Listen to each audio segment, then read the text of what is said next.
గత వారం రోజులుగా నిద్ర రావట్లేదు. ఏం చేయాలి? మాకున్న డబ్బులన్నీ పెట్టి కొనుక్కున్నాము. రేపొద్దున్న ముందు అవసరాలకి, అనారోగ్యాలకి ఎలాగో. తర్వాత పిల్లల్ని పెళ్ళిళ్ళు చేసి పంపించిన తర్వాత వాళ్ళ దగ్గరికి మేము డబ్బుల కోసం వెళ్ళలేము. సో, ఇటువంటి పరిస్థితుల్లో అంటే మేమెంతో ఇష్టపడే చీఫ్ మినిస్టర్ గారు ఇటువంటి ఇది చేస్తారా అనేది నాకు ఇంకా నమ్మకం లేదు. అంటే గాంధీ విగ్రహం కోసం మాలాంటి సీనియర్ సిటిజన్స్ 70 ఏళ్ల వయసు, 80 ఏళ్ల వయసోళ్ళం ఈ అపార్ట్మెంట్లో 450 కుటుంబాలు ఉన్నాయమ్మా. మేమందరము కూడా ఇప్పుడు ఏం చేయాలి అనే ప్యానిక్గా ఉన్నాము. తర్వాత మా దగ్గర చాలామంది దగ్గర పిల్లలు లేరు.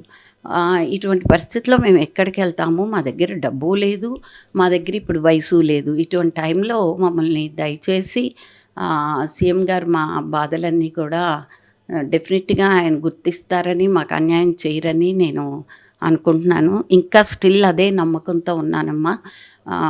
మీ మీడియా ద్వారా డెఫినెట్గా మా బాధలు ఆయన దగ్గరికి తీసుకెళ్లాలని కూడా కోరుకుంటున్నానమ్మా. మిమ్మల్ని ఖాళీ చేయడానికి కారణం గాంధీ స్టాచ్యూ ఒకటి చుట్టూ చాలా ఖాళీ ప్లేసెస్ ఉన్నాయి. ఇంత అపార్ట్మెంట్ ఎందుకు వాళ్ళు మాకు కూడా తెలీదమ్మా. దాని ప్లాను అదంతా మాకేమీ తెలీదు.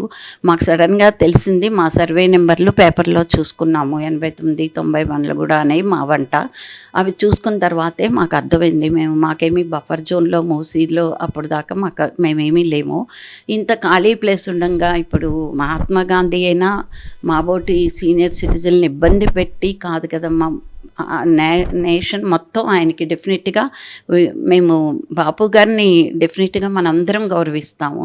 కానీ ఇప్పుడున్న పరిస్థితిలో ఇంత ఖాళీ భూముల్లో మమ్మల్ని బయటికి పంపిస్తే మేము ఎక్కడుంటాము? మేము ఏ విధంగా ఈ టైంలో ఇంత నిస్సహాయుల టైంలో ఎలా వెళ్తాము? ఇలా నాలాంటి ఒక్కళ్ళం కాదమ్మా, చాలామంది ఉన్నారు ఈ అపార్ట్మెంట్లోనూ.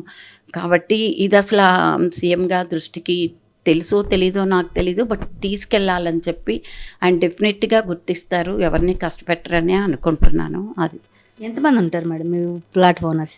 440 ఫ్లాట్లు ఉన్నాయమ్మా ఇక్కడ. 440లో చాలామందివి సీనియర్ సిటిజన్స్వి, డిఫెన్స్ నుంచి రిటైర్ అయిన, ఆర్మీ నుంచి రిటైర్ అయిన పీపుల్ ఉన్నారు. తర్వాత క్రానిక్ డిసీజెస్తో హాస్పిటల్స్ దగ్గరగా ఉన్న పేషెంట్స్ ఉన్నాము.